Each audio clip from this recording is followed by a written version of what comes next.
Namaste, welcome back. So recently NTA had conducted NEET UG examination, which has created a lot of confusions and questions on the integrity of examinations conducted for the entry to the professional courses.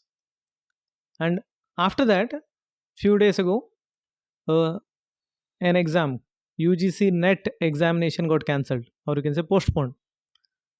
And many of the students, especially those who are preparing for AIA PGET of 2024, which is going to be held in July 6th of this year, that is exactly 2 weeks from now, they were confused if their exams are also going to have same fate. So today, few minutes ago, an official notification has come regarding NEET PG examinations, and it has been indefinitely postponed, and new date will be announced soon by the Ministry of Health.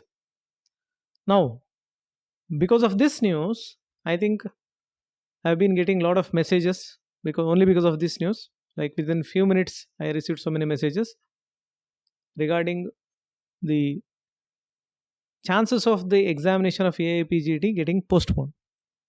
Now, as of present time, there is no news as such regarding AIPGT being postponed. यहाँ पर कोई भी official news नहीं है AIPGT का postponement के बारे में एंड होने का संभावना भी काफ़ी कम है, क्योंकि टाइम जो बचा है ये PGT कंडक्ट करने के लिए, स्टिल देयर आर 2 वीक्स, जो टाइम बचा है वो काफ़ी है. अगर कोई भी एग्जामिनेशन के बीच में प्रॉब्लम भी हुआ होगा जिसकी वजह से पोस्टपोन हो सकता था, उसको भी रेक्टिफाई करने के लिए अभी काफ़ी टाइम है, और 14 डेज़ के अंदर मेरे हिसाब से कोई चेंजेस नहीं होना ही सही है, और शायद होने का संभावना काफ़ी कम है, पोस्टपोनमेंट होने का संभावना काफ़ी कम है. So if you are confused and if you are going to write AIPGT exam this year, you should definitely focus on studying only.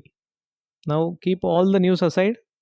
आप अपना सारे जो अपडेट्स वाला है, चाहे वो व्हाट्सएप हो, आपके यूट्यूब वीडियोस हो, न्यूज़ चैनल्स हो जो इस तरह की न्यूज़ दिखा रहे हैं, अभी उन सब से दूर रहिए अगर आपका एग्ज़ाम अभी जुलाई 6 में अभी आपने अगर अप्लाई किए, क्योंकि एग्ज़ाम होना नहीं होना वो आपके प्रिपरेशन पे असर नहीं पड़ना चाहिए.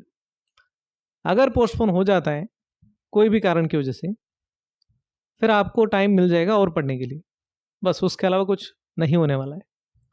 मान लीजिए कोई चेंजेस नहीं होगा, if the examination is going to happen on the same day, अगर आपने लास्ट 2 वीक्स, स्पेशली जो क्रिटिकल टाइम होता है कोई भी एस्पिरेंट का, इस टाइम अगर आपने बहुत ज़्यादा स्ट्रेस लेकर, मतलब पढ़ाई की जगह इस तरह की न्यूज़ों में अगर आप लगे रहेंगे, तो ज़रूर है आपके फाइनल रिजल्ट का जो रैंकिंग है ज़रूर असर पड़ेगा. सो मेरा यही मानना है और सजेशन भी है, students who are appearing for AIPGT exam should never be thinking about all those postponing and other things. They have to keep on studying, keep on preparing, because this is a critical time. अब तक जो भी आपने पढ़ाई की है, whatever you study till now, are going to be like revised during this time. तो अगर ये टाइम अगर आपने रिविजन अच्छे से नहीं किए, शायद हो सकता है कि it may affect your results. That is why keep all the news aside, start studying. By chance postpone हो भी जाता है तो कोई दिक्कत नहीं है, आपको और टाइम मिल जाएगा. अगर नहीं होगा तो you will be on a safer side by keeping the studies continued. So nothing to worry and don't even discuss this with your friends. जो भी फ्रेंड्स एग्ज़ाम दे रहे हैं, नहीं दे रहे हैं, पेरेंट्स के साथ या कोई टीचर के साथ बिल्कुल डिस्कशन मत कीजिए. सारे जो कम्युनिकेशन है उसको हटाकर बस आपका पढ़ाई पे ध्यान दे दीजिए. So thank you for watching. If there is any update, we'll be sharing it here.